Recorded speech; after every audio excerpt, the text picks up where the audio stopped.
essa operação da Polícia Federal contra militares suspeitos de arquitetar um plano para assassinar o presidente Lula, o vice, o Geraldo Alckmin, e o ministro do STF, o Alexandre de Moraes. Até agora, 5 pessoas foram presas até o momento. O repórter Pedro Nascimento está acompanhando o caso e vai atualizar pra gente a situação do que a gente tem até agora, às 13h15. Ô Pedro, boa tarde, atualiza a gente, amigo. Boa tarde para você, William, boa tarde também para todo mundo que está acompanhando a Itatiaia nessa terça-feira agitadíssima, desde as primeiras horas da manhã, quando a Polícia Federal pôs em prática a operação batizada de contragolpe e que investiga a participação de militares do Exército ligados aos Kids Pretos, a tropa especial das Forças Armadas, que seria incumbida da missão de assassinar o então presidente eleito Luiz Inácio Lula da Silva e seu vice Geraldo Alckmin. Ao todo foram 5 pessoas detidas, 3 mandados de busca e apreensão e também 15 medidas cautelares que foram cumpridas por determinação do Supremo Tribunal Federal. Esse plano também incluía o sequestro e o assassinato do ministro do STF e então presidente do Tribunal Superior Eleitoral, Alexandre de Moraes. Todas essas revelações foram feitas a partir de mensagens que haviam sido apagadas, mas que foram recuperadas no celular do tenente-coronel Mauro Cid, que é ex-ajudante de ordens do ex-presidente Jair Bolsonaro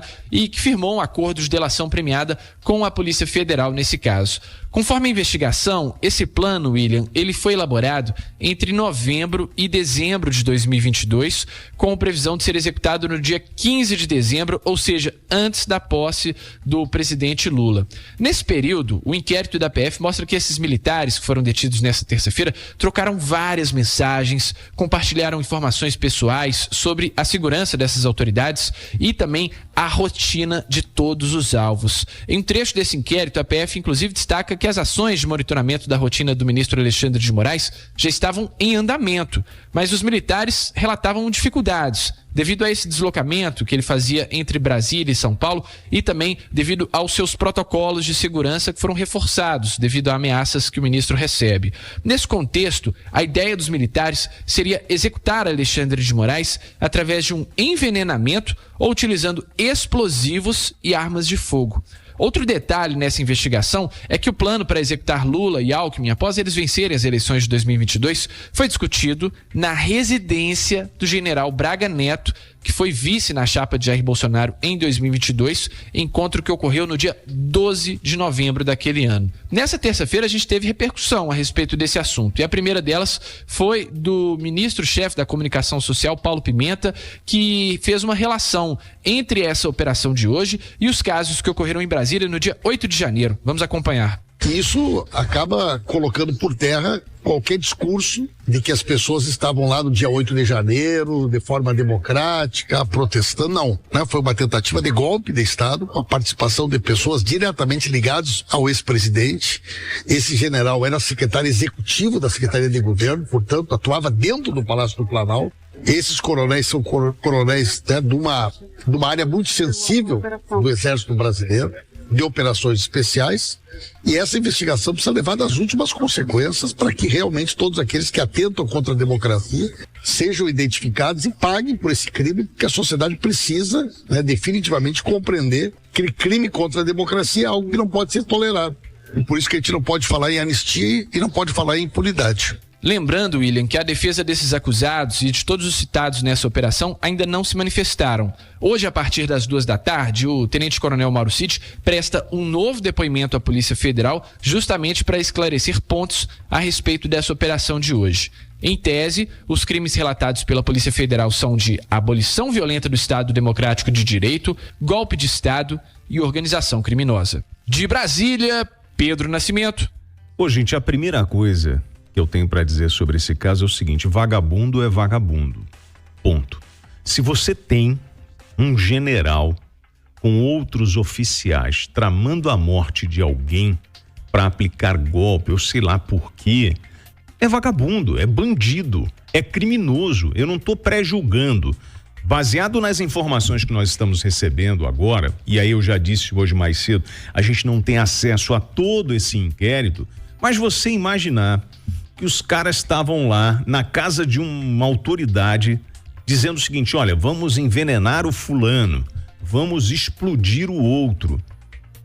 Que mundo é esse que essas pessoas estão... Isso é coisa de bandido, de vagabundo, tem que estar preso, tem que estar expulso da corporação. A gente não pode compactuar com isso. E não estamos falando de política, estou falando de uma organização criminosa, pô. Porque tudo que se apresenta tá nisso. E aí, nessa investigação, você vai esbarrar no financiamento, aí você pode esbarrar na ocultação de patrimônio, quem fornecia a grana para poder fazer o planejamento, porque isso precisa de grana.